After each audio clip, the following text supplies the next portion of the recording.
Ah, you have found your way here again, my friend. Come in, and let the warmth of this little home embrace you.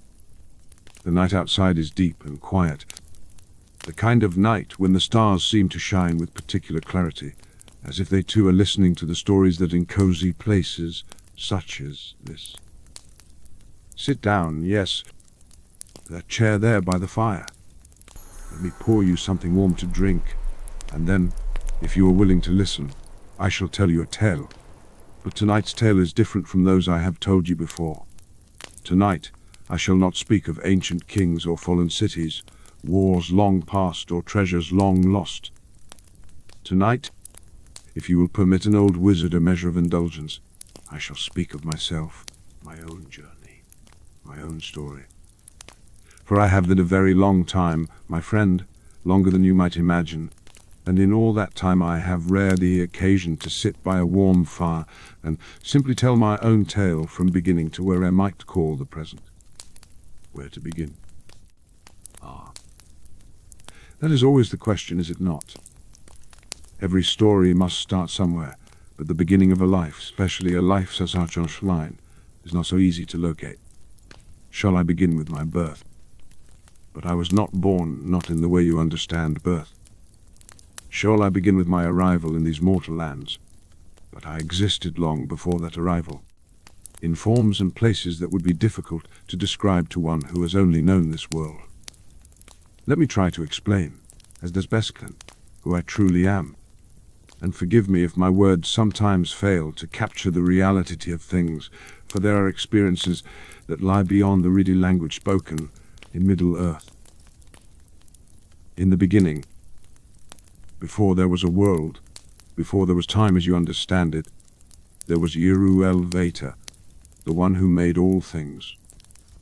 And from the depths of his thought he brought forth the Aina, the holy ones, spirits of great power, who were the first of all his creations. These Aina were given the gift of existence, and the even greater gift of creativity. The ability to take the themes that UNOFFICIAL had shown them, and weave them into something new, something beautiful, something contributed to the great design. I was one of these spirits, not the mightiest, certainly not of Allah, one of the great powers who would later shape the world itself. I was of the lesser order, the Maya, servants and helpers of the Valar, spirits of more modest power, but no less devoted to the music that UNOFFICIAL had taught us. My name, in those days before days, was Orin. It means something like dream or vision in the tongue of the elves, and it was given to me because of my nature, because of who I was, and what I did. I was a spirit of wisdom and compassion, drawn always to understanding rather than power, to healing rather than conquest. I served Man, the king of the Valar, and his spouse Vada, the queen of the stars, but I was also close to Nienna, the lady of grief and mercy, she who weeps for all the sorrows of the world. From mine I learned to see far and wide, to understand the connections between things, to perceive how one event leads to another in the great tapestry of existence. From Vada I learned to love the light, to cherish it and to carry it into dark places. And from Nienna, dear Nienna, I learned the most important lesson of all. I learned pity, and I learned patience, and I learned that grief, properly understood, is not a weakness but a strength, for it teaches us what truly matters and gives us the courage to fight for it. In those early ages, I wandered through the gardens of Elorian, the land of dreams in Valinor, and I walked among the elves who dwelt in the blessed room, though they did not know who I was. I took forms that seemed familiar to them, appearing as one of their own kind, and I listened to their songs and their stories, and I marveled at the beauty they created. The elves called me by many names, for I came to them in many guises, and each guise had its own name. But I never sought fame or recognition. I was content to be a helper, a guide, a voice of encouragement in times of doubt, and a shoulder to lean upon in times of sorrow. This was my life for ages upon ages, a life of quiet service, of gentle influence. of working behind the scenes while the great events of the world unfolded around me. I watched the rising and falling of the two trees, those magnificent sources of light that illuminated Valinor before the sun and moon were made. I witnessed the awakening of the elves in the distant lands of Middle-earth and their great journey to the west. I saw the tragedy of the Silmarils, those jewels of unsurpassed beauty that were stolen by Morgoth, the first Dark Lord, and the terrible wars that were fought to recover them. I did not fight in those wars, not directly. That was not my nature, not my purpose. But I did what I could. I brought dreams of hope to those who despaired. I whispered words of wisdom to those who would listen. I helped to heal the wounds of the spirit when the wounds of the body could not be healed. And I watched, always I watched, learning from the triumphs and the tragedies, growing in wisdom even as the world grew in sorrow. When Morgoth was finally defeated at the end of the First Age, cast into void beyond the walls of the world, I rejoiced with all the other Aina. But my joy was tempered by knowledge, by understanding. I knew that evil had not been destroyed, only diminished. I knew that Morgoth's chief servant, the one called Sauron, had escaped the final reckoning. And I knew, though I could not have explained how I knew, that the shadow would return, and that when it did, the struggle would be different, fought in different ways, requiring different kinds of strength. The Second Age came and went.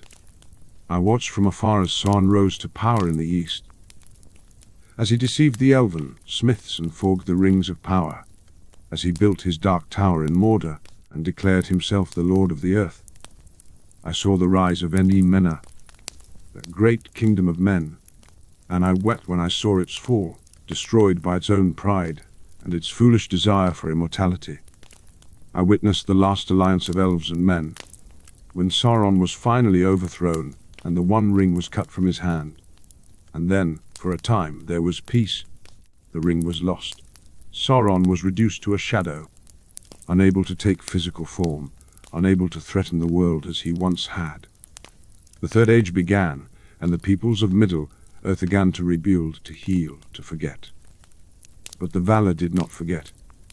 They knew, as I knew, that Sauron was not truly destroyed, that he would return when his strength permitted, that the shadow would once again threaten to engulf all the free peoples of Middle-earth. And so they took counsel, the great powers of the West, and they decided that help must be sent, that emissaries must be chosen to go to Middle-earth and rally the free peoples against the darkness that was surely coming. This was how the Istari came to be. The Istari, the wizards, those who are known in these lands by names like Gandalf and Saruman, Radagast and others. We were mere spirits like myself, chosen by the Valar and sent across the sea to Middle-earth with a specific purpose, to counsel and assist, to encourage and aspire, to help the elves and men and all free peoples, to stand against Sauron when he returned. But there were restrictions upon us, rules that governed our mission. We were not sent to match power against power, to challenge Sauron directly with the might that we possessed. Such a contest would have devastated Middle-earth, turned it into a wasteland like the lands that had been destroyed in the wars against Morgoth. No, we were sent to work through others, to help them find their own strength, to kindle the fires of courage and wisdom in mortal hearts, rather than simply fighting the battles for them. To this end, we were given mortal forms, bodies of flesh and blood that would age, and weary, that could feel hunger and cold, that could know fear and pain. We were fallen to reveal our true nature except to a few, and we were forbidden to use our full power except in the direst of circumstances. We were, in a sense, incarnated, made incarnate in flesh, bound to the same limitations that mortals face, so that we might better understand them and better help them. 5 of us there were who made the journey across the sea. Kurumo was the first to arrive, he who became known in these lands as Saruman the White, the head of our order, the wisest and most powerful of us all, or so he seemed in those early days. He was a mayor of all. The Vala who is the master of crafts and making, and he brought with him a deep knowledge of rings and their properties, of machines and their workings, of all the arts by which things are made and unmade. I was the second to arrive, or perhaps the third, for the blue wizards came somewhere around that time as well, though their path took them to the far east, and little is known of their fate.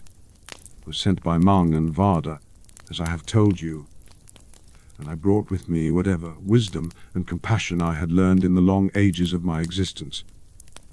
Radagast came as well, he who is called the Brown, a spirit close to Yavanna, the queen of the earth, she who loves all things that grow. Radagast was given a particular love for the beasts and birds, for the forests and the growing things of the world, and he took this love seriously, perhaps too seriously, for him he became so absorbed in the welfare of animals and plants that he sometimes forgot the welfare of the speaking peoples. We arrived on the shores of Middle Earth some 2,000 years before the events that you probably know best, the events the Corps called the War of the Ring. We were old men when we arrived, or at least we appeared to be old men, for our bodies were aged, grey-haired and lined with the seeming weight of years. This was deliberate, I think.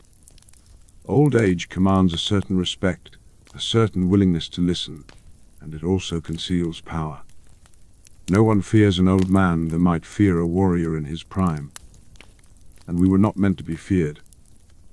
I remember my first sight of Middle Earth as our ship approached the western shores.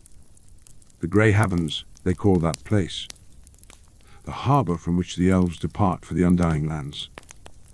It was twilight when we arrived, and the stars were beginning to appear in the eastern sky, and the air smelled of salt and pine and something else, something I could not name, something that was uniquely Middle Earth, a blend of age and youth, of sorrow and hope, of endings and beginnings. Siuran the shipwright was there to greet us, Siradan the Ancient, the eldest of all the elves who remained in Middle Earth, he who had been old when the sun first rose. He looked at each of us in turn, and his eyes, deep and grey as the sea, seemed to pierce through our disguises and see what we truly were. He welcomed us with words of courtesy, and he told us of the state of the world, of the kingdoms and powers that existed, of the threats that were growing in the east. But what I remember most about that meeting, what I shall never forget, was what happened at the end. Siran drew me aside, away from the others, and he pressed something into my hand. It was a ring of red gold set with a great ruby that seemed to burn with an inner fire. This was Noria, one of the rings of the elves, the ring of fire, and Siordon was giving it to me. I was astonished. Why me? I was not the leader of our order. I was not the mightiest or the wisest. Saruman was already receiving the honors and the attention, already being recognized as the chief of the Astari. Why would Saruman give this precious thing to me? Saruman smiled, a rare expression on that ancient face, and he said words that I have carried with me ever since. He said that I would have need of this ring before my journey was done, for my labors would be heavy. But more than that, he said he could see in me a fire that the others lacked, a fire not of destruction but of inspiration, a flame that would kindle other flames and give heart to those who were growing weary. I did not fully understand his words at the time. I was young in a sense, young in my new form, young in my experience of Middle Earth. But Sisiodan saw further than I did. Sidon saw what I might become, what I might accomplish, and he gave me the gift that would help me become it. I kept Naria's secret, as I was meant to. Only a handful of people ever knew I carried one of the 3 rings, and even fewer which one it was. But I felt its presence always, a warmth against my skin, a strength in my heart, a reminder of what I was and what I was meant to do. The early years of my time in Middle Earth were years of wandering. I had no fixed home, no kingdom of my own. I traveled from place to place, from people to people, learning the languages and customs of all the free folk, making friends wherever I went. The elves called me Mithranda, the Grey Pilgrim, for I was always dressed in grey and always on the move. The men of the north called me Gandalf, which means something like elf of the wand in their tongue, a name that amused me, for I was certainly not an elf, though I carried a staff that might be mistaken for a wand. In the south, I was known by other names still, in Snus and Tharkan and others that I have forgotten. Let me tell you of those wandering years, for they were longer than you might imagine. Centuries passed as I walked the roads of Middle-earth, learning its geography and its peoples, its dangers and its delights. I crossed the misty mountains more times than I can count, using different passes depending on the season and the state of the road. I sailed down the Anduin on elven boats and walked along its banks when the current ran too swift. I explored the ancient forests of Fangorn and the rolling plains of Rohan when the horse lords were still establishing their kingdom. I visited the cities of Gondor when they were young and strong, their white towers gleaming in the southern sun. Each journey taught me something new. Each encounter added to my understanding of the world I had been sent to protect. I learned the secret paths through the mountains from dwarves who were willing to share them in exchange for news from distant lands. I learned the ways of the forests from elves who had dwelt beneath those trees since before the sun and moon were made.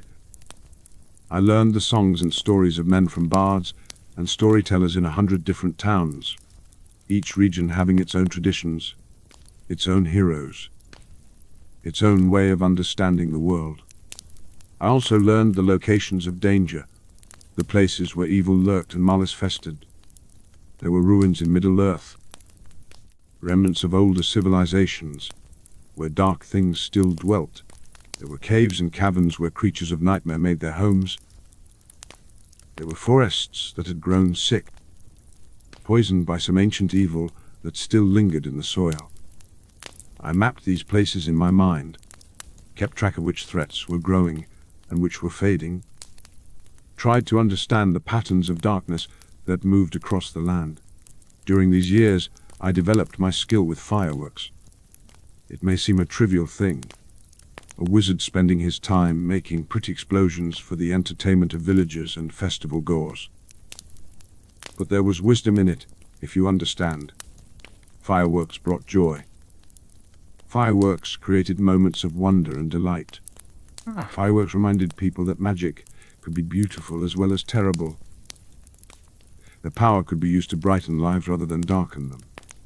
And fireworks gave me an excuse to visit places regularly, to maintain connections, to keep my finger on the pulse of the communities I was watching over. The hobbits particularly loved my fireworks. I remember the first time I set them off in the Shire at a midsummer festival that I had been invited to by a family named Took. The entire population of Hobbiton seemed to be there, gathered on the party field, their faces upturned in anticipation. When the first rocket went up and burst into a shower of golden stars, the cheer that went was the purest sound joy ever heard. Children laughed and clapped their hands. Adults gasped and pointed at the sky. For a few magical moments, all the cares and worries of the world were forgotten, and there was only wonder. I made a point of returning to the Shire whenever I could after that. There was something about the hobbits that drew me, something beyond their appreciation for my pyrotechnics. They were so utterly unconcerned with the great events of the world, so focused on the simple pleasures of existence. They ate and drank and laughed and loved. They tended their gardens and raised their families. They gossiped and quarreled and made up again. They were alive in a way the great and powerful were not. The present and moment, rather than lost in schemes and ambitions. I found myself studying them, as I might study any other phenomenon of nature. What was it about the hobbits that made them so resistant to the corruptions that afflicted other races? Why were they so content with what they had, so uninterested in acquiring more? Was it something in their nature, bred into them over countless generations? Or was it something in their culture, their traditions, the way they raised their children and organized their society? I never fully answered these questions, but I developed theories. The hobbits lived in small communities where everyone knew everyone else.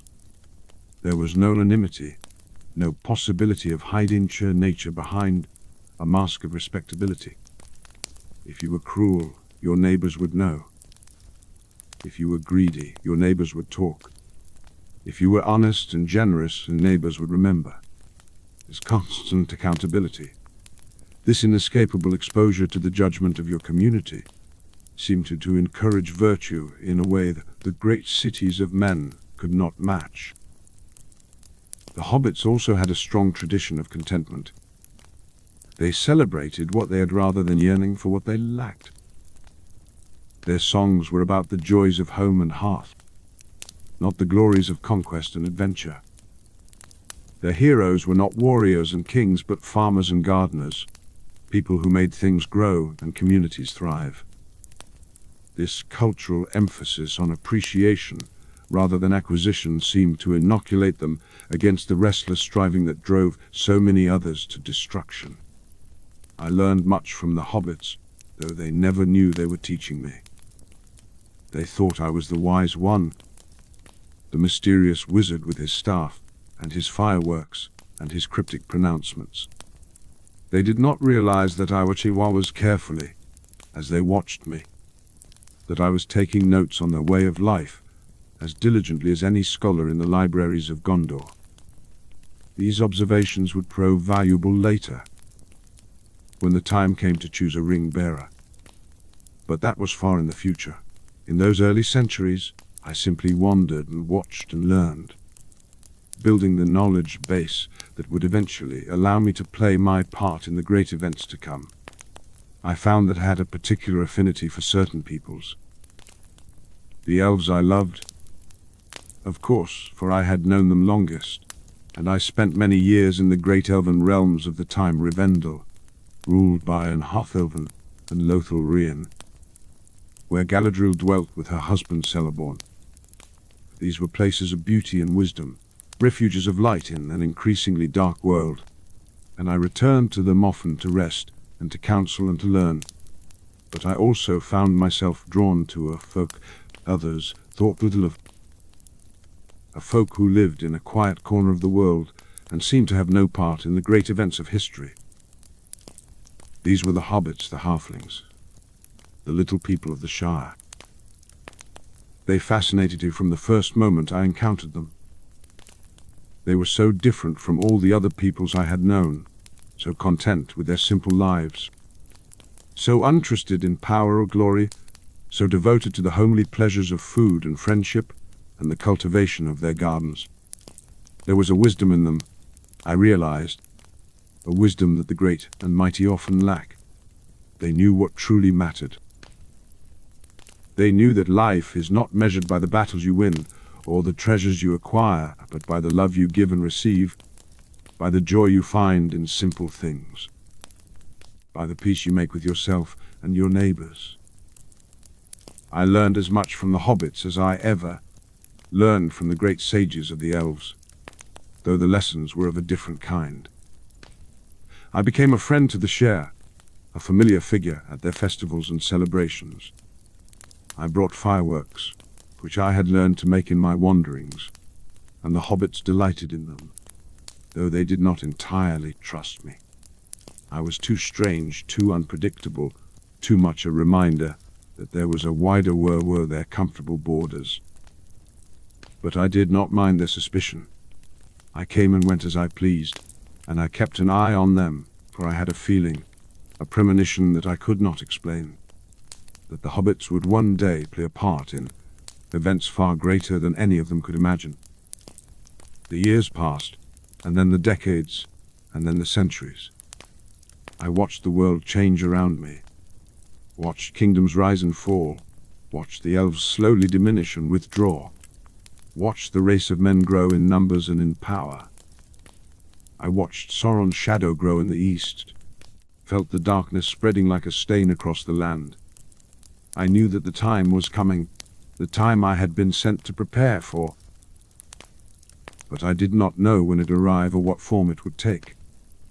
And then I discovered the truth about the necromancer. It was Radagast who first brought the matter to my attention. Radagast, who rarely concerned himself with the affairs of the world beyond his beloved forests. There was a power growing in Mirkwood, he said. A dark power that had taken up residence in an old fortress called Dol Guldur. The creatures of the forest were fleeing from it. The birds were refusing to fly over it. The very trees were dying in its shadow. Something evil had come to Mirkwood, and Radagast wanted to know what it was. Mirkwood, let me tell you about that forest, for it was not always the dark and dangerous place it became. In the early days, it was called Greenwood the Great, and it was a vast and beautiful realm of towering trees and dappled sunlight. The wood elves dwelt there under the rule of King Thranduil, and their halls were filled with music and laughter. The forest was home to countless creatures, deer and foxes, birds of every description, insects that hummed in the summer air. It was a place of life and growth, of natural beauty, unspoiled by the corruptions of the wider world. But something had changed. Over the centuries, a shadow had crept into the southern part of the forest, turning the trees sick and twisted, driving away the wholesome creatures and replacing them with giant spiders and other things that shunned the light. The elves had retreated northward, abandoning the southern reaches to whatever evil had claimed them. And at the heart of this corruption stood Dol Guldur, an ancient fortress on a hill that had once belonged to the Dark Lord Sauron himself. Back in the dark days of the Second Age, I investigated as carefully as I could. I approached Dol Guldur in secret, cloaked in shadows and misdirection, and I felt the presence that dwelt there. It was a presence vast and malevolent, a will of terrible power that pressed against my mind like a weight. I knew immediately that this was no ordinary sorcerer, no petty lord of darkness. This was something far greater, something far more dangerous. The first time I entered Dol Guldur, I barely escaped with my life. The fortress was a nightmare of twisted passages and watching shadows, of whispers that seemed to come from everywhere, and of a malice that permeated every stone. I searched for evidence of what ruled there, but the master of the house was careful, hidden behind layers of deception and misdirection. All I could determine was that the house was ancient and terrible, and that it was growing stronger with each passing year. I brought my concerns to the White Council, the gathering of the wise that had been formed specifically to monitor and oppose threats to the free peoples of Middle-earth. Saruman was the head of this council, and Galadriel and Urund were its most prominent members, along with Seer Radin and several other lords of the elves. I laid out my findings, shared my suspicions, urged them to take action. But Saruman dismissed my concerns. He was certain that Sauron had been destroyed in the fall of En-Menor, at worst, so that he could never again pose a threat. The necromancer, whoever he was, probably just some petty sorcerer playing with forces beyond his understanding. There was no need for the White Council to involve itself in such minor matters. I was troubled by Saruman's attitude, though I did not understand its source at the time. In retrospect, I can see that he was already turning, already being seduced by the very powers he was supposed to oppose. His study of ring lore had led him to desire a ring of power for himself, and he was secretly searching for the One Ring, hoping to find it before Sauron could recover it. He did not want the White Council to move against Dol Guldur, because he was afraid that such action might interfere with his own schemes. But I did not know this then. I only knew that something was terribly wrong in Mirkwood, and that my concerns were being ignored by those who should have shared them. So I continued my investigations on my own, returning to Dol Guldur again and again, each time learning a little more, each time coming a little closer to the truth. It was during one of these visits that I found the dwarf. He was in the dungeons of the fortress, a broken creature more dead than alive, his body ravaged by tortures I do not wish to describe. He was dying, that much was clear, and there was nothing I could do to save him. But before he passed, he gave me something. A map and a key, he said, that would open a secret door into the Lonely Mountain, the ancient kingdom of his people, the Drokard by the dragon Smarg. His name was Thurien, and he was the father of Thorin Oakenshield. I took the map and the key, and I held Thurin's hand as he died. And I swore to that his gift would not be wasted, that somehow, some way, I would find a use for what he had given me. The Lonely Mountain was far away, and the dragon that dwelt there was a threat that seemed remote and manageable. But now I began to see connections, began to understand how the pieces of the puzzle might fit together. A dragon in the north, dark power in the south.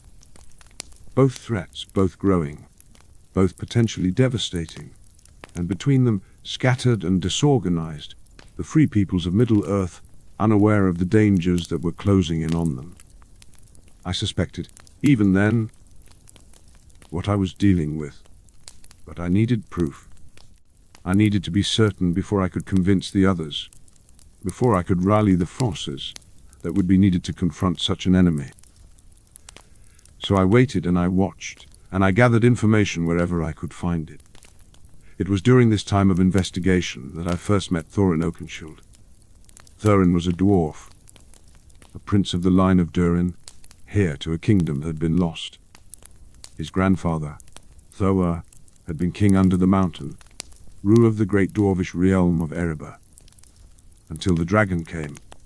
Smaug the Golden, the dragon, was called a creature of terrible power and greed, and he had descended upon Erebor without warning, destroyed the city, slaughtered its defenders, and claimed the mountain and all its treasures for his own. Thorin had escaped the destruction as a young dwarf, and he had spent the long years since then in exile, nurturing his hatred of the dragon and his dream of reclaiming his homeland. He was proud, stubborn, fierce in his loyalties and his enmities, exactly the kind of dwarf you might expect from the line of Durin. And when I met by chance, in an inn in the town of Bree, I saw immediately that he was important, that his fate was somehow bound up with the greater events that were unfolding in the world. I persuaded Thorin to attempt the quest to reclaim Erebor, though it took considerable effort. The dwarf was convinced that the mission was impossible, that no force he could muster would be sufficient to defeat a dragon. But I had a plan, or the beginnings of a plan. I had heard rumors of a weakness in Smaug's armor, a single spot where his scales did not protect him. And I had heard of a side door, a secret entrance to the mountain that the Nida might not know about. With the right help, the right strategy, the quest might succeed. But I needed something more. I needed someone unexpected, someone who could move unseen, someone whose presence would not be anticipated by the enemy. I needed a burglar. I found one in Bilbo Baggins. Bilbo was a respectable hobbit of the Shire, a creature of comfort and routine who had never had an adventure in his life and had no desire to have one. He was the last person anyone would have expected to join a quest to steal from a dragon. And that, of course, was precisely why I chose him. There was something in Bilbo, something I had glimpsed in his eyes, something that reminded me of his mother, Belladonna Took, who had been a remarkable occult in her own way. There was a spark of adventure in him, buried deep beneath years of respectability, waiting to be kindled. And more than that, there was a goodness in him, a fundamental decency that I knew would be tested on the journey ahead. I brought Thorin and his company to Bilbo's door on a spring evening, and I watched with amusement and satisfaction as the comfortable hobbit was swept up in events beyond his control. He came with us, in the end, though he protested every step of the way, and he proved himself time and again to be exactly what I had hoped he would be: clever, courageous, resourceful, and above all kind. The quest itself was a journey of many months, through dangers that I will not recount in detail tonight, for that is another story for another time. There were trolls and goblins, giant spiders and hostile elves, a shape-shifting bairn, and then a dark forest that seemed to go on forever. And at the end of it all, there was the dragon. But before we reached the dragon, something happened that changed everything. We were captured by goblins in the Misty Mountains, dragged into their underground kingdom, and separated in the chaos that followed our escape. Bilbo was lost in the darkness of those tunnels, alone and afraid, cut off from the rest of us. And while he wandered in the dark, he found something. He found a ring. It seemed like a trifle at the time. A small golden band lying on the floor of a tunnel, lost by some previous unfortunate who had passed that way. Bilbo picked it up and put it in his pocket without thinking much about it. It was only later, when he encountered the creature Golem, that he discovered what the ring could do. It could make him invisible. You can imagine how useful such a ring would be to a hobbit lost in the dark, pursued by goblins, threatened by a strange creature who wanted to eat him. Bilbo used the ring to escape, and he told me about it afterward, though not the whole truth. He told me he had won it from a riddle game, a story that did not quite ring true. But I did not press him at the time. I had other concerns, other worries, and a magic ring that could turn its wearer invisible seemed like a minor mystery compared to the dragon that lay ahead. We defeated the dragon, in the end, though not by our own hands. Smaug flew to attack the town of Lake Town in his wrath, and he was slain by a man named Bard, who shot him with a black arrow in the one spot where his armor was weak. The kingdom under the mountain was reclaimed, though at a terrible cost, for Thorin died in the battle that followed, killed by his own pride as much as by the enemy. Let me speak more of that battle, for it taught me lessons I carry with me still. The Battle of 5 Armies it was called, and it was a reminder of how quickly allies can become enemies, how swiftly greed can corrupt even the noblest of intentions. When Smaug was slain, the lonely mountain lay open, its vast treasure unguarded. Word spread quickly, and armies began to converge on the mountain, each one seeking a share of the dragon's hoard. The elves of Mirkwood came, claiming recompense for the havoc Smaug had wrought upon their lands. The men of Lake Town came, pointing out that they had suffered most from the dragon's attack, and deserved the lion's share of the gold. And the dwarves and his company refused to share a single coin, barricading themselves inside the mountain and calling for reinforcements from their kin in the Iron Hills. I tried to mediate. I shuttled between the armies, talking to Thranduil the Elf King, to Bard the Dragon Slayer, to Thorin in his fortified gate. I pleaded for reason, for compromise, for recognition that the true enemy was not each other, but the forces of darkness that were even then marching toward us. For I had received word, grim word from my sources in the wild. A vast army of goblins and wargs was descending from the north, drawn by the death of Smaug and the rumors of unguarded treasure. They did not care which of the 3 armies they faced. They intended to destroy them all and claim the mountain for themselves. In the end, it was this common threat that united the quarreling factions. Elves and men and dwarves stood together against the goblin horde, fighting side by side on the slopes of the lonely mountain. It was a terrible battle, with great losses on all sides. The sky darkened with arrows and the earth shook with the clash of armies. I fought as well, wielding my staff against the enemy. doing what I could to turn the tide. The victory, when it came, was costly. Thorin fell, struck down by the goblin chieftain even as he slew his foe.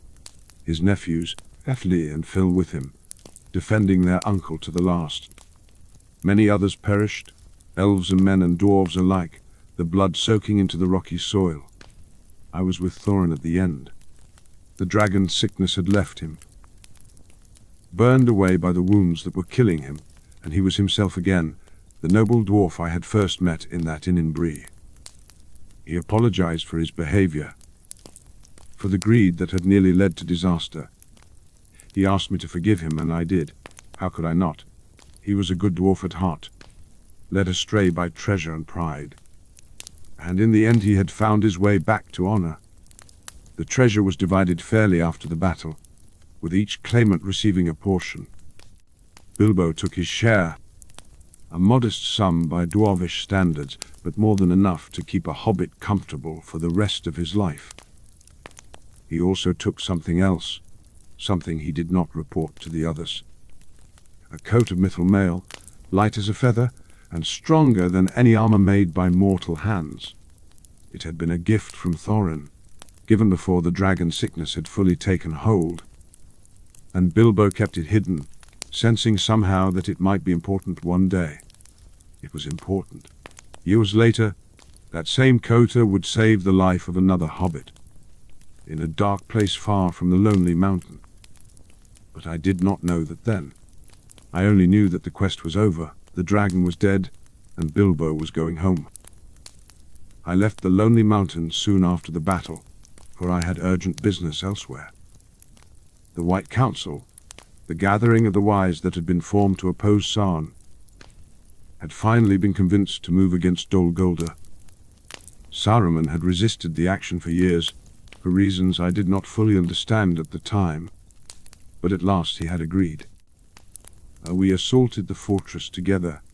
The Vala knows how many years ago that was, and we drove the necromancer out. The assault on Dol Guldur was unlike any battle I had fought before. We did not face armies of orcs or legions of the dead. We faced the will of Sauron himself, a malevolence so vast and powerful it pressed against us like a physical weight. The fortress itself seemed to fight us, its walls reshaping themselves to block our paths, its shadows reaching out to ensnare us.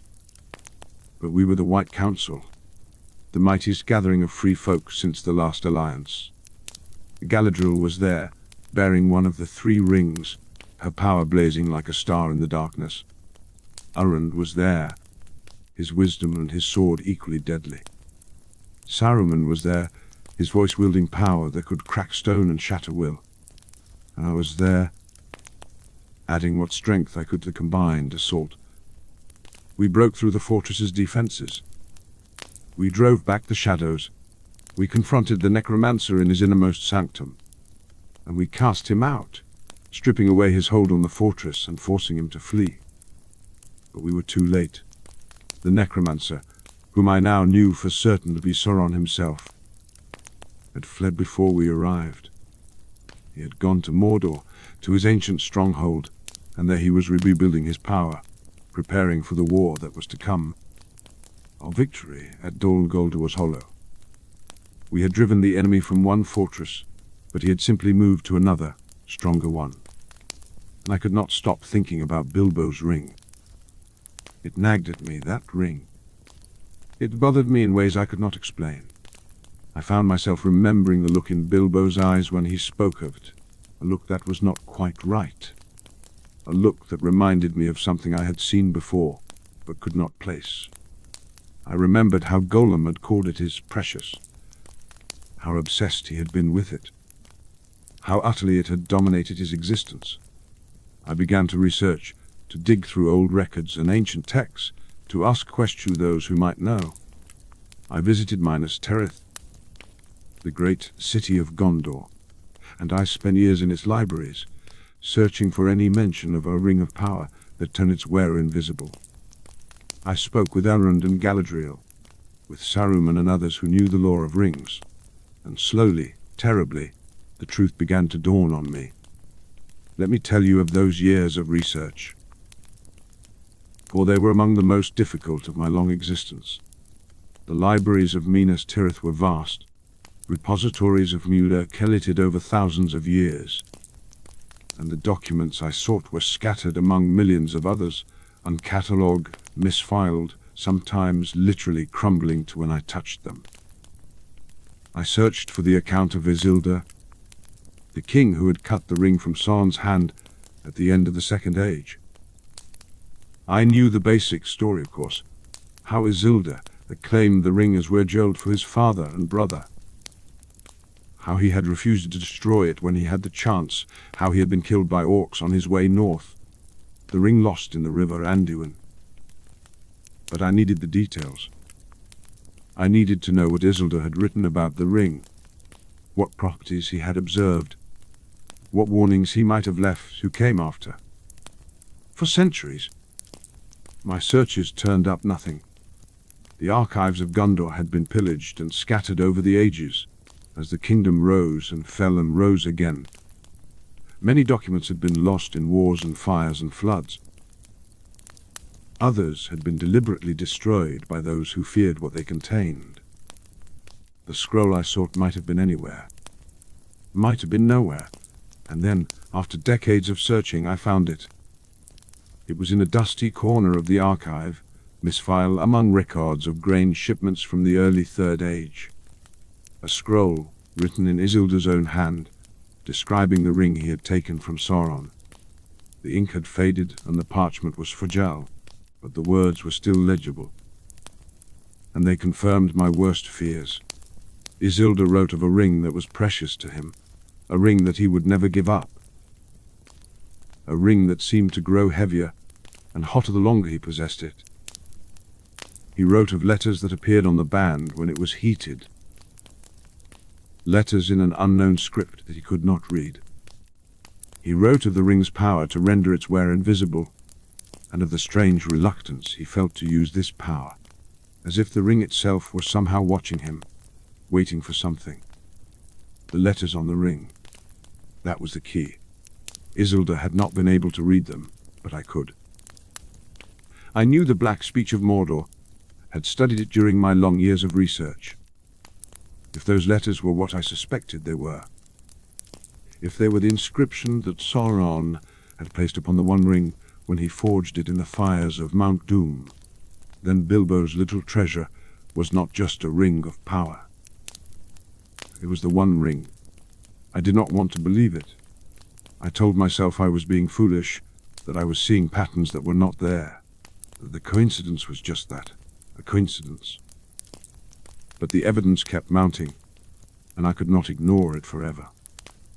I traced the path of the ring through history, from Isel to the creature Gollum. The ring had lain at the bottom of the Anduin for centuries after Isildur's death, hidden in the mud and silt, waiting for someone to find it. And eventually, someone had. A creature named Diargol, a store hobbit of the river folk, had found it while fishing in the river. His friend Smenagol had seen the ring and wanted it, and had killed Diargol to possess it. That murder was the ring's first victory in its new phase of existence. It had corrupted Smenagol utterly, transformed him from a relatively ordinary hobbit into the wretched creature Gollum, who carried the ring into the darkness beneath the misty mountains and lived there for 500 years, sustained by the ring's power, twisted by its malice, utterly alone with his precious. And then Bilbo had found it, by accident or by design. The ring had passed to a new owner and begun working its subtle influence on a new victim.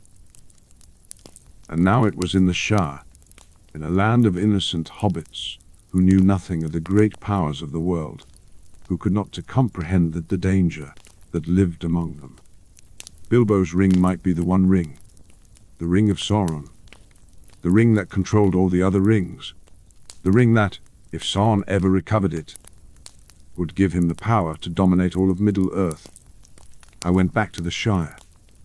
Bilbo had returned home after the quest, had settled back into his comfortable life as if nothing had happened. But he was not quite the same. There was something in his eyes, a weariness that did not match his apparently good health, a shadow that fell across his face when he thought no one was watching. And he spoke of the ring sometimes, spoke of it with a tenderness that was almost disturbing, as if it were a living thing, a beloved friend, rather than a simple piece of jewelry. I asked him about it, as gently as I could. I asked to see it, and Bilbo reacted with a suspicion, almost a hostility, that was utterly unlike him. He clutched the ring to his chest, as if I had threatened to steal it. And for a moment, just a moment, there was something in his face that's not Bilbo at all, something cold and possessive and very old. That was when I knew. That was when I became certain. Or as certain as I could be without final proof. I left the Shire and continued my research. I traveled to distant lands, searched archives that had not been opened in centuries, questioned beings who remembered things that the histories had forgotten. I learned the full story of the ring, how it had been lost, how it had passed from hand to hand through the ages. I learned of Isildur, who had cut it from Sauron's hand and claimed it his own, only to be killed and lose it in the river Anduin. I learned of Gollum, who had found it centuries later and carried it into the darkness beneath the mountains. And I learned what I needed to do to prove, once and for all, what the ring was. I had to see it again, I had to test it. 77 years after the quest for Erebor, I returned to the Shire. Bilbo was still there, still living in his comfortable hole at Bag End, but he was changed. He had not aged as a hobbit should. He looked the same as he had looked decades ago, almost exactly the same, as if time had forgotten him. And there was a brittleness about him now, a tension, as if he were stretched thin, like butter scraped over too much bread. Bilbo was planning to leave. He had decided to go on one final adventure, to leave the Shire forever and travel to Rivendell, where he could spend his remaining days in peace. And he was going to leave everything behind, including the ring. Or so he said. When the time came, Bilbo could not do it. He could not let go of the ring. He clutched it, argued for it. Grew angry when I pressed him. He called it his precious. The same word Gollum had used, and in his face I saw the same obsession. The same hungry possessiveness that I had seen in that wretched creature beneath the mountains. I had to intervene. I had to use my power, just a little. Just enough to break through the spell that the ring had woven around him. I showed Bilbo what he was becoming, let him see himself as I saw him, and the shock of it was enough. He dropped the ring, turned away from it, walked out of his home and never looked back. But the ring remained, and it had a new owner now, Frodo Baggins, Bilbo's nephew, who had been named as his heir. I tested the ring that night. I threw it into the fire of Baggins' hearth, not to destroy it, for no ordinary fire could destroy such a thing, but to reveal its secrets. And when I drew it from the flames, cool to the touch despite the heat, I saw what I had feared I would see: letters of fire, glowing on the inside of the band. Elvish script in the black speech of Mordor. One ring to bring them all, in the darkness bind them. The ring was real, in the Shire, in the hands of an innocent hobbit who had no idea what he possessed, and Sauron was searching for it. I will not pretend I did not feel fear in that moment.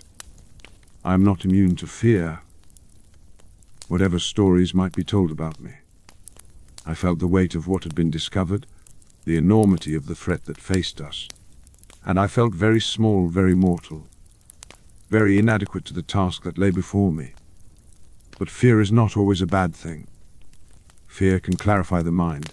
Fear can burn away the unnecessary and leave only what is essential. And what was essential in that moment was this: the ring must be destroyed. It must be taken to the one place where it could be unmade, the fires of Mount Doom in Mordor, where it had been forged, and I could not do it myself. The ring was too powerful, too seductive. Even for one of the Astari, even for a Maya of the West, it would be too great a temptation. It would corrupt me as it had corrupted so many others. But a hobbit might resist it. A hobbit, with his love of simple things, his lack of ambition, his fundamental decency, might carry it where others could not. And if that hobbit had the right help, the right guidance, the right companions on the road, he might actually succeed. I told Frodo the truth. I told him what the ring was, what it would do if Sauron recovered it, what had to be done to prevent that catastrophe. And Frodo, with eternal credit, accepted the burden. He did not want it, not seek it, did not pretend to be equal to it. But he accepted it because someone had to, and there was no one else. We formed a company, 9 walkers to counter the 9 riders that Sauron had sent to recover his ring. There was Frodo, and his faithful servant Sam, and his cousins Merry and Pippin, hobbits all. Small and seemingly insignificant, but filled with a courage that would prove greater than that of many kings. There was Aragorn, the heir of Isildur, the rightful king of Gondor, who had spent his life in the wild, fighting the darkness in secret, waiting for the day when he might claim his birthright. There was Legolas, an elf of Mirkwood, swift and deadly with his bow. There was Gimli, a dwarf of Erebor, fierce and loyal, the finest warrior of his people. There was Boromir, a man of Gondor, proud and brave, though I feared from the first that the ring would find a weakness in him. And there was me. We set out from Rivendell on a dark December day, bound for Mordor, for Mount Doom, for the very heart of the enemy's power. We knew the odds were against us. We knew that Sauron's forces were vast and our fellowship was small. We knew that we might all die before the end, that the quest might fail, that the darkness might triumph despite everything we did. But we went anyway. Because that is what you do when the fate of the world hangs in the balance. You do what you can with what you have, in the time that is given to you. You do not give up simply because success is unlikely. You fight and you hope, and you trust that somehow, some way, good will prevail. The journey was hard. We crossed mountains and rivers, forests and plains. We were pursued by enemy at every turn, by the ring wraiths, the 9, Sauron's most terrible servants, by orcs and wolves and worse things that lurked in the wild. We lost our way and found it again. We argued and despaired and kept going. And then we came to Moria. Moria, the Dwarven elf, the greatest of all the mansions that the dwarves ever built, a vast underground kingdom that had once been home to tens of thousands of Durin's folk. It had fallen long ago, overrun by orcs and something worse, something that dwelt in the deep places beneath the mountains. We had hoped to pass through quickly, to emerge on the other side before the enemy discovered us. We were wrong. The orcs found us. They came in their thousands, filling the halls with their shrieking voices and their flickering torches. We fought our way through them, running when we could, fighting when we had to, making for the eastern exit as fast as our legs would carry us. And then, at the bridge of Khazad-dûm, I felt it. You have heard me speak of the Balrogs before. Those spirits of fire and shadow who served Morgoth in the ancient wars. I thought they were all destroyed, all except perhaps one, the one I had heard rumors of, the one that was said to have caused the dwarves to flee Moria centuries ago. But I had never encountered it. I had never felt its presence. I felt it now. It came up from the deep, from the roots of the mountain, where it had slumbered for untold years. The orcs fled before it. The very walls seemed to shake at its approach, and I knew, with a certainty that went beyond knowledge, that I was the only one in the company who had any hope of standing against it. The bridge was narrow, a span of stone without rail or parapet that arched over a chasm of unimaginable depth. I told the others to run, to cross the bridge and flee while they could. And then I turned to face the Balrog. It was terrible. It was magnificent. It was everything I had heard and more, a being of darkness and hatred given form.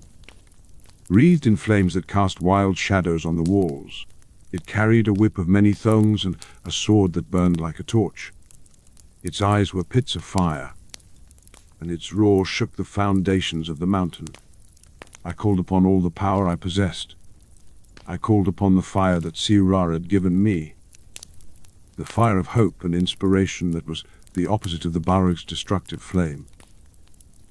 I called upon the authority that had been granted to me by the Valar, the right to command and to forbid in the name. And I stood on the bridge, and I spoke words of power, and I told the creature that it could not pass. We fought. We struggled. I broke its sword with my staff, and it struck me with its whip. I shattered the bridge beneath its feet, and it fell into the Ols, but as it fell, its whip lashed out and caught me, and I fell with it. Down we fell, the Balrog and I, down through the endless dark, past tunnels and chasms and underground lakes, down to the very roots of the mountain. And even as we fell, we fought fire against fire, will against will, light against darkness. We struck the water at the bottom of the chasm, and the Balrog's flame was extinguished by the cold. But it was not defeated. It fled through dark tunnels, and I pursued it, for I could not allow such a creature to escape. Could not allow it to return to the surface and threaten the world once more. We climbed. We climbed through darkness and cold, through tunnels that no living thing had ever traversed, up through the very heart of the mountain. The Balrog regained its flame as we climbed, and I grew wary, but I did not stop. I did not stop. At last we came to the peak of Zirixidjur, the highest point of the misty mountains, far above the clouds, far above the world. And there, in that place where we fought our final battle. It lasted for days, or perhaps it lasted for hours, or perhaps it lasted for years. Time had no meaning in that place, in that struggle. There was only the fight, only the endless exchange of blows, only the grinding conflict of wills that would not yield. In the end, I threw down my enemy. The Balrog fell from the peak, broken at last, its fire extinguished forever. And I collapsed on the snow, spent beyond any exhaustion I had ever known. I died there, on the mountaintop. My body failed, my spirit departed. The old man called Gandalf the Grey was no more. But my task was not finished. The ring had not yet been destroyed. The war had not yet been won. And so I was sent back. I do not know who sent me. I do not know what powers intervened on my behalf. I only know that I woke again on the same mountaintop where I had fallen, and I was changed. My grey robes were gone, replaced by white. My old staff was gone, replaced by something new and strange. And the wariness that had dogged me for so long, the weight of years and cares and defeats, that too was gone. I felt young again, strong, ready. I was Gandalf the White.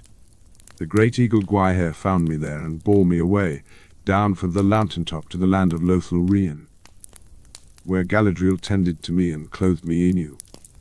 And when I was ready, I went back to the war. Much had happened while I was gone. The Fellowship had broken. Frodo and Sam had gone on alone, making their way to Mordor by secret paths. Merry and Pippin had been captured by orcs and then rescued by the Ents. The ancient tree herders had finally been roused to anger by the destruction of their forests. Aragorn, Legolas, and Gimli had pursued the orcs across the plains of Rohan, seeking to rescue the hobbits, and Saruman had revealed himself as a traitor. I had suspected him for some time, though I was wrong.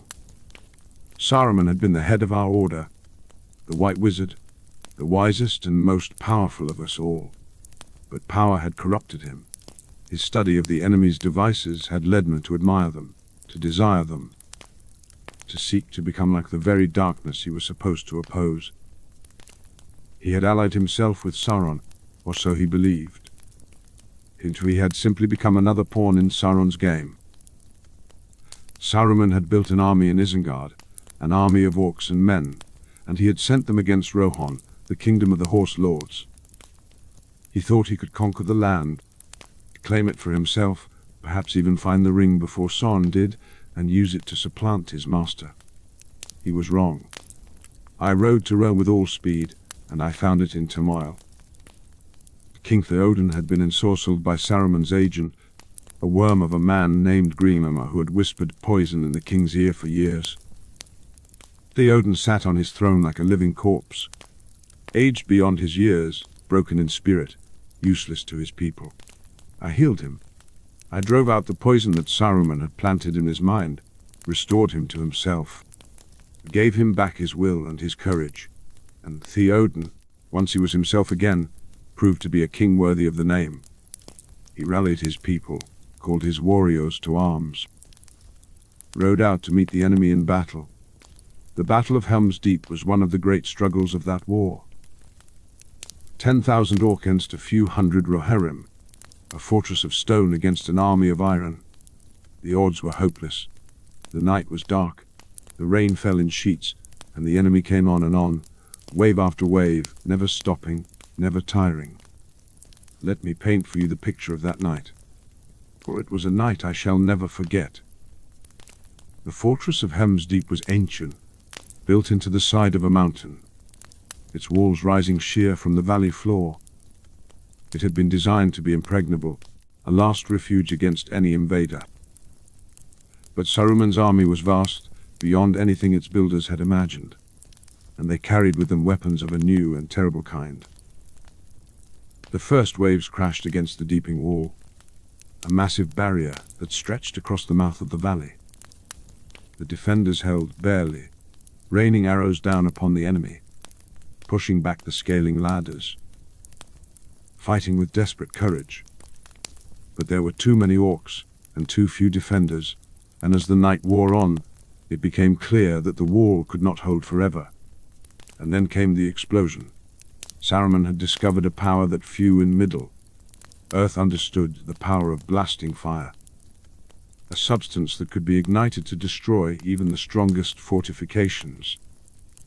His servants had tunneled beneath the deeping wall, filled the tunnel with this substance, and set it alight.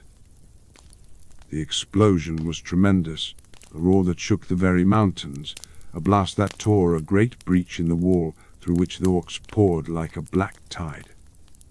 The battle after that was chaos. The defenders fell back to the Hornburg, the fortress itself, fighting every step of the way. Men died on the walls and in the courtyards, cut down by Orcish blades, crushed beneath the weight of the assault. The women and children who had taken shelter in the caves behind the fortress could hear the sounds of battle growing closer, could sense the doom that was approaching. I was not there for most of this. I had left Helm's Deep before the battle began, riding out on a desperate mission to gather reinforcements. I knew where Arnau was, the marshal who had been banished by the corrupted Theoden. I knew that he had 1,000 riders with him, men who still loyal to their king and eager to fight. If I could find them, if I could bring them back in time, there might yet be a chance. I rode through the night, my horse Shadowfax carrying me faster than any normal steed could run. Shadowfax was the lord of all horses, a descendant of the great horses that the Valar had brought from Valinor in the ancient days. He understood my urgency, shared my desperation, ran as if the wind itself were bearing us along. I found Viorma and his riders in the hills to the north. They were ready for battle, had been ready for days, waiting for the moment when they could strike back against the enemies who had corrupted their king and invaded their land. When I told them of the siege at Helm's Deep, they needed no persuasion. They mounted their horses and followed me, riding through the darkness toward the battle. We arrived at dawn, and at the very moment when all seemed lost. The orcs had breached the walls, were pushing into the fortress itself. The defenders had been driven back to their final positions, their numbers decimated, their strength nearly exhausted. It looked like the end. And then we came. I was not there for most of the battle. I had ridden to gather reinforcements, to bring help before it was too late. And I arrived at dawn, at the very moment when all seemed lost, leading 1,000 riders down the slope into the enemy's flank. The sunrise caught it as we crested the hill, silhouetting us against the golden light, and I heard the orcs scream in fear and confusion. They had not expected reinforcements. They had thought victory was assured, and now 1,000 riders were bearing down upon them, their spears leveled, their war cries echoing across the valley. We broke them. We shattered their ranks and drove them into the forest that had mysteriously appeared in the night, a forest of angry horns sent by the Ents to take vengeance on those who had burned their trees. Not one of that vast army escaped. The Huans. I should tell you about them, for they played a crucial role in the battle, and their presence was no accident. The Ents had awoken, you see, roused from their long slumber by the cruelty of Saruman, who had ordered his orcs to cut down the trees of Fangon Forest for fuel and building materials. Treebeard, the oldest of the Ents, had gathered his people and marched on Isengard. And the Huans had come with them, trees that could walk and move and, when roused to anger, kill. While we fought at Helm's Deep, the Ents were attacking Isengard itself. They tore down the walls of that fortress as if they were made of paper. They smashed the machinery and flooded the pits where Saruman had bred his orcs. They trapped the wizard in his tower, stripping away his armies and his power, leaving him with nothing but his voice and his bitterness. But the war was not over. Far from it. Saruman's defeat was only the beginning. Sauron's true forces had not yet marched. The real battle was still to come. We rode to Isengard to confront Saruman, and we found him trapped in his tower, defeated but not humble. He tried to use his voice against us, that voice of honey and had seduced so many. He nearly succeeded. Even I felt the pull of it, the desire to believe him, to trust him, to give him another chance. But Saruman had made too many choices, gone too far down the dark path to turn back now. He rejected our offer of redemption. He spat on our mercy, and so we left him there, trapped in his tower, stripped of his power, no longer a threat to anyone but himself. Then began the final march. Sauron's army was vast beyond counting. He had gathered every orc, every troll, every evil man and beast in his service, and he was preparing to unleash them upon Gondor, the last great kingdom of men. If Gondor fell, if Minas Tirith was taken, then the West would have no defense left, no stronghold from which to resist the coming darkness, and Frodo was still far from his goal. The ring had not yet reached Mount Doom. Every day there that passed was another day for Sauron to discover the truth, to realize that his precious ring was not lost, but was being carried toward the one place where it could be destroyed. We had to buy time. We had to draw Sauron's attention away from the small hobbit, making his way through the shadows of Mordor. We had to give Frodo a chance. So we marched on the Black Gate. It was madness by any rational calculation. We had perhaps 7,000 warriors, men of Gondor and Rohan, against tens of tons of the enemy, perhaps hundreds of thousands. We could not win. We could not even hope to survive. All we could do was draw Sauron's eye, make him focus on us, make him believe that we were the threat he needed to crush. The march to the Black Gate took several days, days of tension and fear and grim determination. We passed through lands that had been blasted by Son's malice, fields where nothing grew, streams that ran dark and poisonous. The very air seemed heavy with despair, weighted down by the presence of the Dark Lord in his nearby tower. The men were afraid. I could see it in their faces, hear it in their voices. They knew we were marching to our deaths. They knew that the odds against us were impossible, that we could not hope to defeat the forces arrayed against us. And yet they marched. They put one foot in front of the other, following their captains, trusting in something they could not name. That something was hope, unreasonable, illogical, magnificent hope. They hoped that Frodo would succeed, that the ring would be destroyed, that their sacrifice would mean something. They hoped that even if they died, the world would be saved, that their children and the grandchildren would live in peace because of what they had done. I walked among them during those final days, speaking words of encouragement, trying to lift their spirits. I told them stories of past victories, of times when the darkness had seemed absolute and yet had been defeated. I reminded them that they were not alone, that the eyes of the world were upon them, that their courage would be remembered for as long as stories were told. The Black Gate itself was a monument to despair. 2 massive towers flanked a gate of black iron, their spikes reaching toward the sky like grasping fingers. Behind the gates the mountains of ash that encircled Mordor, and behind those mountains, visible through the haze, the peak of Mount Doom, constantly belching fire and smoke. I stood before the Black Gate and called out Sauron's name. I challenged him. I taunted him. I did everything I could to make him angry, to make him careless, to make him commit his forces against us, instead of searching his own land for the real threat. And he took the bait. The gates opened. The armies poured out. We were surrounded, outnumbered, doomed. The battle that followed was the most desperate of my long life. The enemy came at us from all sides. A tide of hatred and violence that threatened to overwhelm us in moments. We fought back with everything we had, but it was not enough. It could never be enough. We were buying time, nothing more, paying for Frodo's chance with our blood. I fought with staff and sword, calling upon every reserve of power I possessed.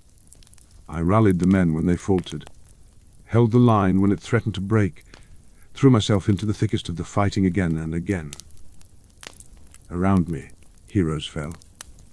Brave men who had followed me to this place of death their lives, one after another, their sacrifice barely slowing Lily's advance. And then, at the very moment when all seemed lost, the ring was destroyed. I felt it happen. I felt the moment when Frodo failed, when the ring's temptation finally overcame him, and he claimed it for his own. And I felt the moment immediately after, when Gollum, poor wretched Gollum who had followed Frodo all the way to Mount Doom, bit the ring from Frodo's finger and fell with it into the fire. The ring was unmade. Sauron's power, which had been bound up in that small circle of gold, was broken forever. The Dark Lord fell, his tower collapsed, his armies oved into chaos. The war was over. I will not pretend that I understood everything in that moment. I did not know, until much later, exactly what had happened on the slopes of Mount Doom. I did not know how close we had come to total defeat, how much had depended on the actions of a creature we had aught insignificant. But I knew that we had won.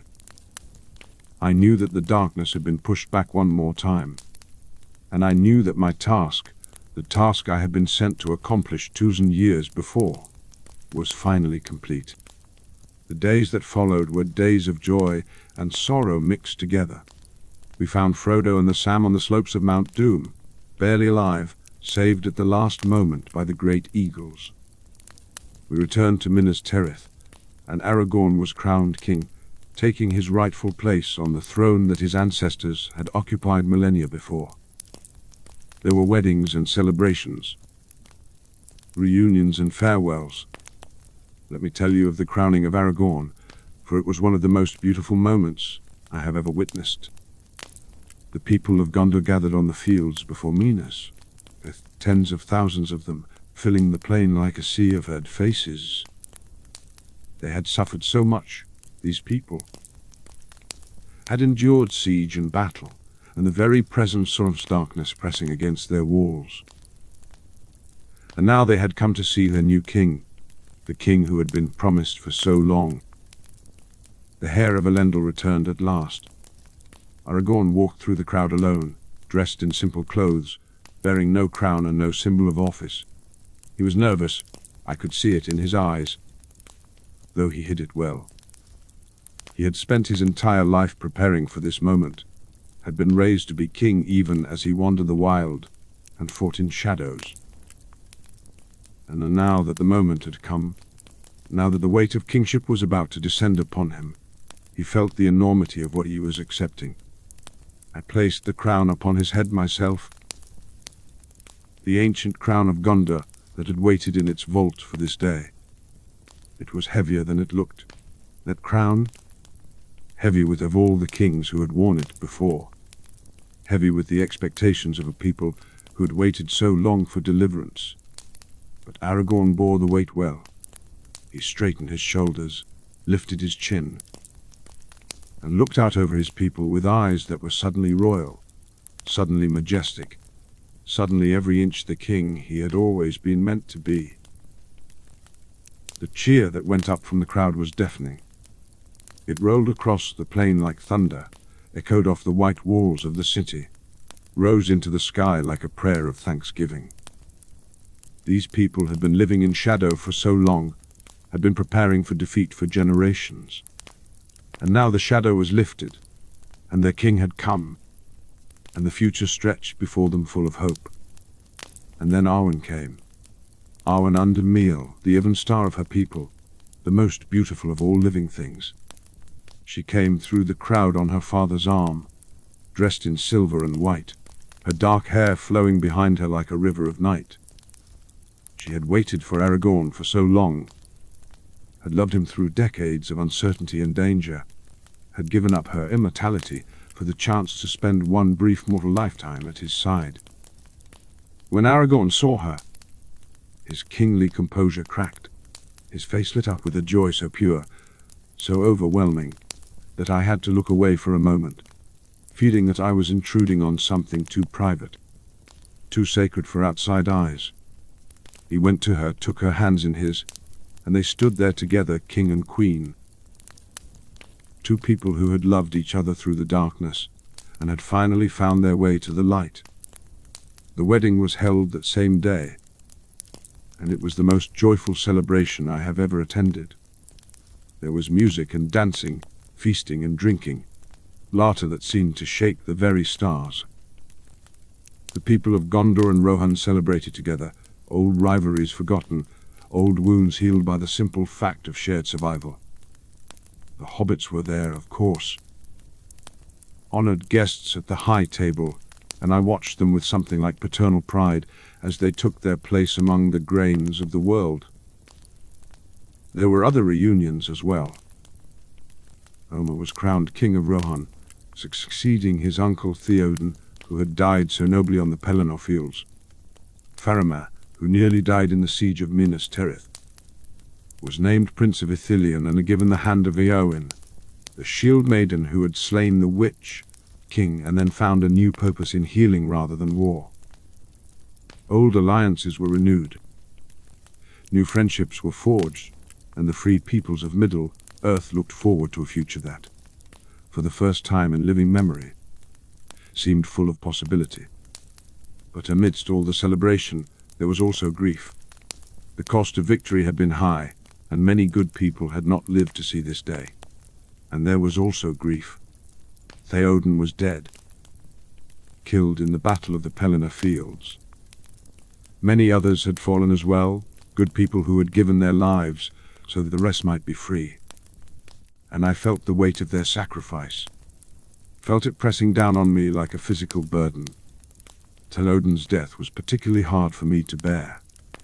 He had been a good king, a noble man, corrupted by Saruman's poison but never truly broken. When I had healed him, when I had driven out the darkness that had clouded his mind, I had seen the truth I owed him emerge. And he had been magnificent. He had ridden to war knowing he would probably die, had charged into the enemy ranks with a battle cry that still echoes in my memory.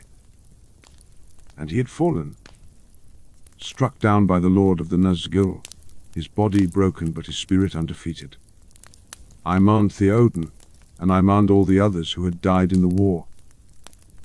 I mourned the men of Gondor who had held the walls of Minas Tirith, the Rohirrim who had charged across the Pelennor Fields, the warriors of all races who had stood before the Black Gate knowing they would not survive. Their names are mostly forgotten now, their individual stories lost to history. but their sacrifice was real, and it deserved to be remembered. I stayed in Middle-earth for a time after the war. There was still work to be done, still wounds to be healed, still order to be restored. I travelled with the hobbits back to the Shire, which had suffered its own trials in our absence. I helped them set things right, helped them rebuild what had been torn down, helped them remember who they were. The return to the Shire was not the joyful hokum the hobbits had expected. While we had been away, fighting the great battles that would decide the fate of the world, Saruman had taken his petty revenge. Stripped of his water powers, cast down from his tower, the once mighty wizard had turned his malice upon the smallest and most vulnerable of his enemies. He had sent his ruffians to the Shire, men of ill repute who had served him in the past and had nowhere else to go.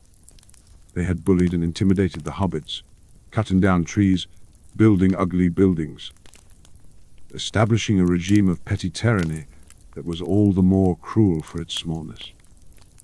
The Shire that Frodo and Sam and Merryman had dreamed of during their long journey, the green and pleasant land that had sustained them through their darkest hours, had been defiled. But the hobbits who came back from the war were not the same hobbits who had left.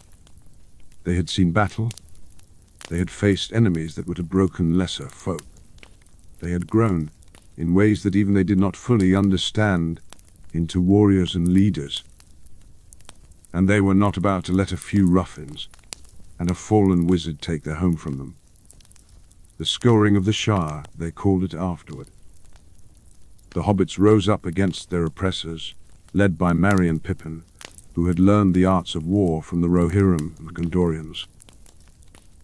They fought with farming tools and hunting bows, with the courage of folk defending their homes and families. And they won. Saruman died in the Shire, killed by his own servant Grumma, whom he had pushed too far with his cruelty. It was a fitting end, I thought, for a wizard who had once been the greatest of our order. He who had sought to master the world was brought low by his own pettiness. Killed in a land he had despised, his blood soaking into the soil of the Shire he had tried to destroy. I stayed until the work of restoration was well begun. I helped the hobbits replant the trees that had been cut down, using the gift that Galadriel had given to Sam, a box of soil from her own garden that contained the blessing of the elves. I advised on the rebuilding of the homes and farms that had been damaged. I lent what strength I could to the healing of a land that had suffered more than it deserved, and I watched the hobbits recover. That perhaps was the most remarkable thing of all. Within a year the scars of Saruman Tipation were beginning to fade. Within 5 years, the Shire was more beautiful than it had ever been, the trees growing tall and strong, the gardens bursting with flowers, the farms yielding harvests that were the envy of all the surrounding lands. The hobbits had taken their suffering and transformed it into something greater, had used the darkness they had experienced as fertilizer for new growth. This was the final lesson the hobbits taught me, the last thing I learned from those remarkable little people. Suffering does not have to break us. Pain does not have to define us. We can take the worst that life throws at us and use it to become stronger, wiser, more compassionate. We can transform our wounds into wisdom, our grief into grace, our despair into determination. The hobbits did this instinctively, without conscious thought or effort. It was simply who they were, how they were made. But I, who had lived so much longer and seen so much more, had to learn this lesson consciously, had to choose it rather than simply embody it.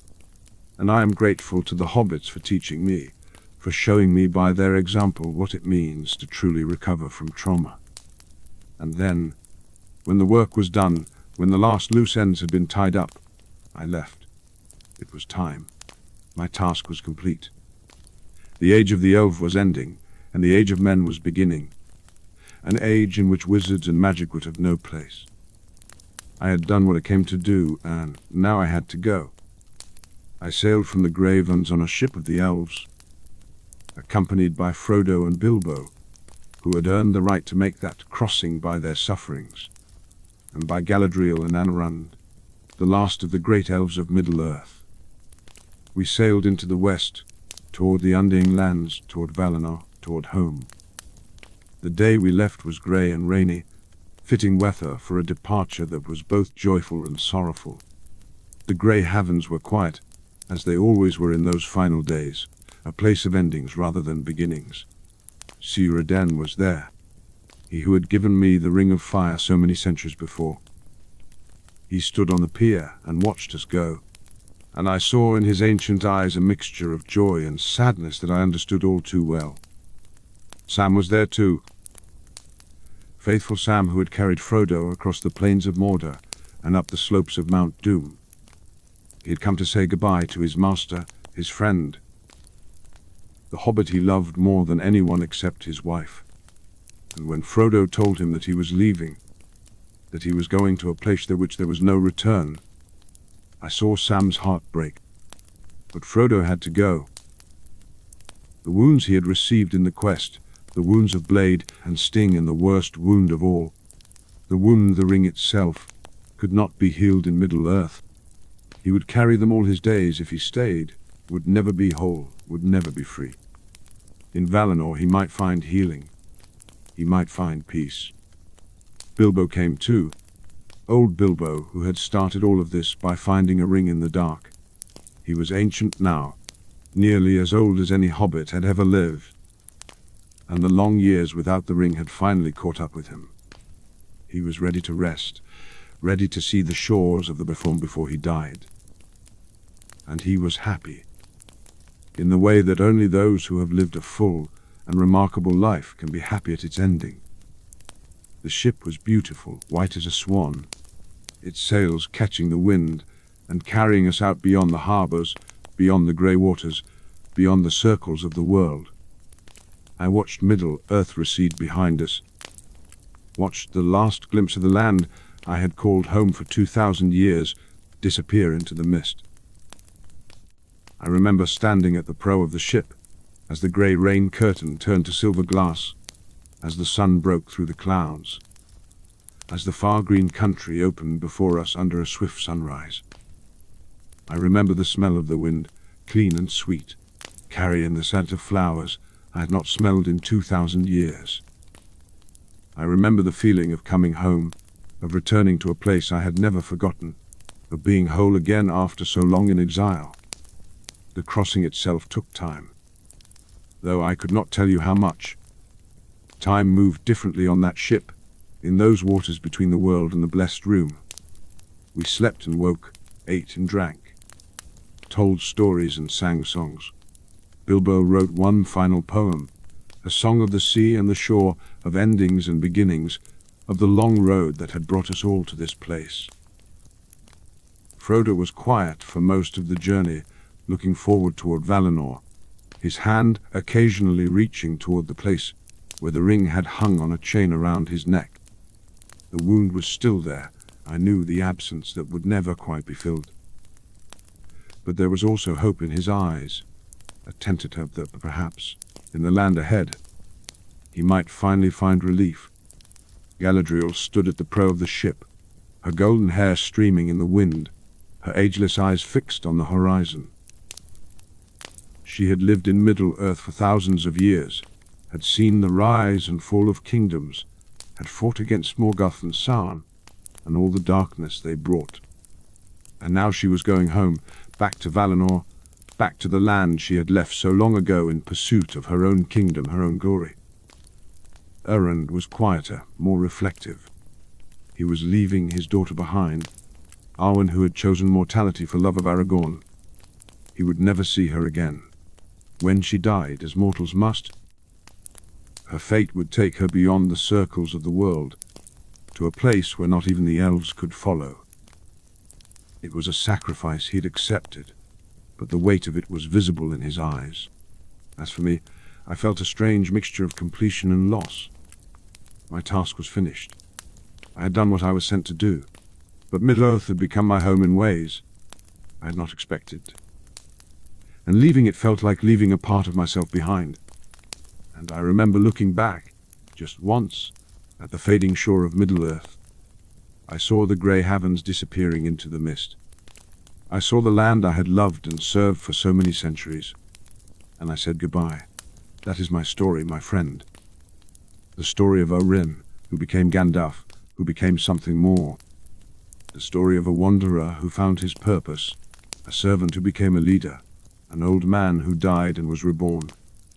What lessons can be drawn from such a tale? I am not certain I am the best person to say. I lived it, which is not the same as understanding it. But I will try to share what wisdom I have gathered, if you will permit me. First, and perhaps most important, power is not the measure of worth. The mightiest beings I have known were not necessarily the wisest or the best. Morgoth was more powerful than any of us, and he brought only ruin. Sauron was more powerful than I could ever be, and he is now nothing but a whisper of malice, fading into oblivion. True worth is measured not by what you can do, but by what you choose to do, not by the power you possess, but by the wisdom with which you use it. Second, small things matter more than you think. The fate of the world was decided not by great armies or mighty heroes, but by a hobbit who refused to give up, who kept putting one foot in front of the other even when all hope seemed lost. Never underestimate the small, the humble, the Humdanare. They often have a strength that the great and mighty lack. Third, mercy is not weakness. I showed mercy to Gollum, as did Bilbo Frodo after me. That mercy seemed foolish at the time, seemed to be a waste of compassion on a creature who did not deserve it. But in the end, it was Gollum who destroyed the ring, Gollum who accomplished what none of us could accomplish. Mercy creates possibilities that cruelty forecloses. Never be too certain that you know who deserves your compassion. Fourth, despair is the enemy. Sauron's greatest weapon was not his armies or his power, but the despair he spread before him. He wanted his enemies to believe that resistance was futile, that the darkness was inevitable, that hope was a foolish delusion. But hope is never foolish. Hope is the spark that keeps the fire burning.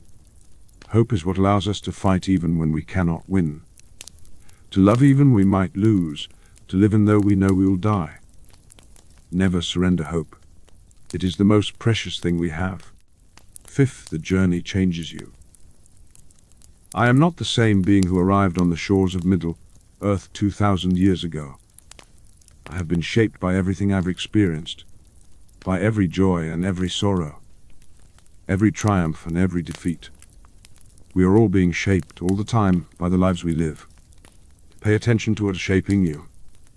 Make sure it is making you better, not worse. When I first came to Middle-earth, I was a spirit of wisdom and compassion, yes, but I was also detached, observing more than participating. I cared about the world, but I cared about it from a distance, as a gardener might care about a garden. Over the centuries, that changed. I became invested. I fell in love with the peoples I was sent to serve, with their struggles and their triumphs, their follies and their wisdom. I stopped being an observer and became a participant, stopped being a teacher and became a friend. This transformation was not always easy. To love is to open oneself to loss. To care is to risk heartbreak. Every friend I made was a friend I would eventually have to leave. Every place I loved was a place that would eventually fade from the world. But I would not trade those relationships, those attachments, for all the detached serenity in Valinor. Love is worth the pain. Connection is worth the loss. A life lived fully, with all its joys and sorrows, is infinitely more valuable than a life lived safely, with all its sterile protection. Sixth, the wisdom is not the same as knowledge. I have known many beings of great knowledge who are wise, and many beings of little learning who possess profound wisdom. The hobbits taught me this most clearly, with their simple truths and their grounded understanding of what matters. Knowledge tells you how the world works. Wisdom tells you how to live in it. Knowledge can be found in books and libraries. Wisdom can only be found in the living of life, in the making of choices, in the facing of consequences. And seventh, the hardest lesson of all, everything ends. My time in Middle-earth ended. The age of the elves ended. The fellowship ended. Everything that has a beginning has an ending, and no power in all the world can change that. But endings are not only losses. Endings are also completions. They are the final brushstrokes on the painting, the last notes of the symphony, the concluding sentences of the story. Without endings, nothing would have meaning. It is the ending that gives shape to everything that came before. I have had many endings in my long life. The end of my existence in Valinor when I was sent to Middle-earth. The end of Gandalf the Grey when I fell in Moria. The end of the War of the Ring when Sauron was destroyed. The end of my time in Middle-earth when I sailed into the West. Each ending was painful. Each ending was also necessary. Each ending opened the door to something new, something different, something that could not have existed without the ending that preceded it. I do not regret my ending. I do not mourn the conclusion of my journey. I had a good journey. I saw wonders. I knew love. I made a difference, however small, in the great unfolding of the world. What more can any of us ask? So sleep now, my friend. Sleep and dream of journeys. Dream of roads that win through green hills and dark forests, of mountains that pierce the clouds and rivers that sing as they flow. Dream of friends who walk beside you and ventures that lie ahead. Dream of the person you are becoming, shaped by the journey you are taking. And when you wake, go forward. Take the next step, whatever that step might be. You do not need to see the whole path. You only need to see the next footfall. Take it, and the path will reveal itself one step at a time, until you reach wherever you are meant to go. I believe in you. I believe that you have within you everything you need to face whatever challenges lie ahead. I believe that you are stronger than you know, wiser than you think, more loved than you realize. And I believe that your story, like mine, will have a good ending, even if you cannot see it yet. Rest now, rest and be peace. The fire is burning low, and the night is deep around us. But the dawn is coming, it always comes. Somewhere, a new adventure is beginning. Somewhere, a young hobbit is leaving his comfortable home for the first time, setting out on a road that will change him forever. Somewhere, a king is being crowned, a wrong is being righted, a miracle is being born. The world goes on. The story continues. And though I am no longer part of it, I am content. I played my part. I did what I could. And now the next chapter belongs to others. To you, perhaps? What will you do with your chapter? What story will you write with the life you have been given? I cannot tell you. That is for you to discover. But I can tell you this: make it a good story. Make it a story worth telling. Make it a story that you'd be proud to share when your own journey reaches its end. I wandered for 2,000 years, and in all that wandering, the most important things I learned were the simplest. Be kind. Be brave. Be true. Love deeply even when it costs you. Hope fiercely even when it seems foolish. And never ever give up, no matter how dark the night becomes. The dawn always comes. Remember that. Hold on to it. Let it be the light that guides you when the shadows grow long. And now, truly, I must let you rest. They are, and even wizards need their sleep. Or at least, this form that I wore in Middle-earth needed sleep, and I have grown accustomed to it, even here in the blessed realm where awareness is only a memory. Close your eyes. Let the warmth of the fire wash over you. Let the sound of my voice fade to the gentle crackling of the flames. You are safe. You are loved. You are exactly where you need to be. Sleep now, dear friend. Sleep, and when you wake, may you remember that you are part of a story far greater than yourself. A story that began before you were born and will continue after you are gone. May you find your purpose as I found mine. May you walk your path with courage as I walked mine. May you know, at the end of your journey, that you made a difference, however small. And may the road you travel rise gently beneath your feet, and may the wind be at your back, and may the sun shine warm upon your face, and may the stars light your way through the darkness. Until we meet again, my friend, till we meet again. Good night. The fire settles lower now, the flames dancing their last slow dance before giving way to embers. Outside the world sleeps, wrapped in the gentle darkness of a peaceful night. The wind has stilled. The birds are silent. Even the stars seem to shine more softly, as if they too are drowsing. In this quiet hour, in this liminal space between waking and sleeping, I think of all the lives I have touched and all the lives that have touched me. I think of Bilbo and Frodo, Aragorn and Arwen, all the brave hearts who stood against the darkness. I think of the enemies who fell and the friends who endured. I think of the world I left behind and the world returned to, both of them precious, both of them changed by the journey we shared. And I think of you, listening to an old wizard's rambling tale, perhaps already drifting toward dreams. I do not know who you are or what burdens you carry. I do not know what challenges you face or what fears keep you awake at night. But I know this: you are not alone. You have never been alone. You are connected to every being who has ever lived, every story that has ever been told, every dream that has ever been dreamed. You are part of the great web of existence, and your thread, however thin it might seem to you, is essential to the pattern. Moved, and the whole tapestry would be changed. You matter. You make a difference. You are important in ways that you cannot even begin to imagine.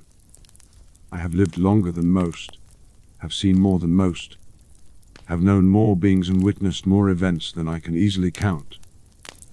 And if there is one truth that runs through all of that experience, it is this: every life matters.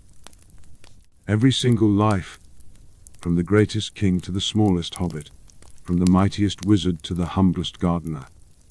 Every life contributes something unique and irreplaceable to the great story of existence. Your life matters. Your choices matter. Your dreams and your hopes and your fears. Your loves and your losses, your triumphs and your failures, all of it matters. You are not insignificant. You are not unimportant. You are a vital thread in the tapestry of the universe, and without you, the pattern would be incomplete. Hold on to that knowledge. Let it sustain you when the world seems dark and your path seems unclear. Let it remind you that you are loved, that you are valued, that you have a place in the grand design. The journey of life is long and often difficult. There will be mountains to climb and rivers to cross. There will be dark forests to navigate and storms to weather. There will be moments when you feel lost, when you want to give up, when the weight of your burdens seems too heavy to bear. In those moments, remember this: you are stronger than you know. You have reserves of courage and resilience that you have never had to tap. You have within you the capacity to face whatever comes, to endure whatever must be endured, to triumph over whatever obstacle lie in your path. And you do not have to do it alone. There are others walking with you, seen and unseen. There are friends who love you, allies who support you, guides who light the way. There are stories like this one, voices in the darkness that remind you of your strength and your worth. I was a guide for many years. I walked beside kings and commoners, warriors and scholars, hobbits and elves and dwarves and men. I saw them at their best and at their worst, in moments of triumph and moments of despair. And what I learned, more than anything else, is this: the ones who prevail are not always the strongest or the smartest. They are the ones who do not give up. They are the ones who keep going, one step at a time, even when the destination seems impossibly far away. Be one of those people. Be someone who keeps going. Be someone who refuses to surrender, no matter how dark the night becomes. Be someone who carries the fire of hope, even when it seems like nothing but a single spark in an ocean of darkness. That spark is enough. It has always been enough. The darkness is vast, but it is also empty. The light is small, but it is also powerful beyond measure. A single candle can illuminate a whole room. A single act of courage can inspire a whole army. A single moment of kindness can change a whole life. You are that candle. You are that courage. You are that kindness. Never forget it. The embers are fading now. Their glow dimming to a soft red warmth that will soon be only memory. The night is settling deeper, wrapping the world in velvet silence. It is time for sleep, time for rest. Time to let go of the day's worries and drift into the peaceful darkness of dreams. Let go. Let your thoughts slow and scatter. Let your breath deepen. Let your body relax into the comfort of wherever you are. You have done enough for today. You have faced what needed to be faced, said what needed to be said, done what needed to be done. Tomorrow will bring new challenges, but tomorrow is not here yet. For now, there is only this moment, this gentle transition from waking to sleeping, this surrender to the natural rhythms of rest and renewal. Sleep heals. Sleep restores. Sleep allows the mind to process and the heart to mend. Honor your need for sleep, as you would honor any other need. Give yourself this gift without guilt or reservation. I shall sit here a while longer, watching the last embers fade, thinking my thoughts in the comfortable silence. But you do not need to keep me company. Your journey into dreams awaits. Go to it gladly. Go to it without fear. The world of dreams is a kind world, a world where anything is possible, where old friends can be met again and new adventures can be had. Perhaps I shall meet you there, in some quiet corner of the dreaming land. Perhaps we shall walk together through imagined forests and across imagined mountains, companions in the night. But whether we meet or not, know that you carry something of this evening with you. A story has been shared. A connection has been made. In some small way, a part of each other now, linked by the magic of words and listening, of giving and receiving. That magic never fades. It echoes through time and space, touching lives in ways we cannot predict. The story you have heard tonight may come back to you someday, at a moment when you need it most. A phrase may surface in your memory. A feeling may stir in your heart. And you will remember an old wizard's voice, speaking of journeys and hope and the dawn that always comes. When that moment arrives, smile. Let the memory warm you. And then keep going. Keep walking your path. Keep being the remarkable person you are. The world needs you. The story needs you. The great unfolding of existence needs your particular chapter. Your unique contribution, your irreplaceable presence. Never doubt your value. Never question your worth. Never let anyone convince you that you are less than you are. You are enough. You have always been enough. You will always be enough. And with that final assurance, I bid you good night. Rest well, my dear friend. Dream sweetly. And when you wake, may you greet the new day with joy and courage, ready to write the next page of your own extraordinary story. The grey pilgrim has finished his tale, but your tale goes on. May it be magnificent. Good night.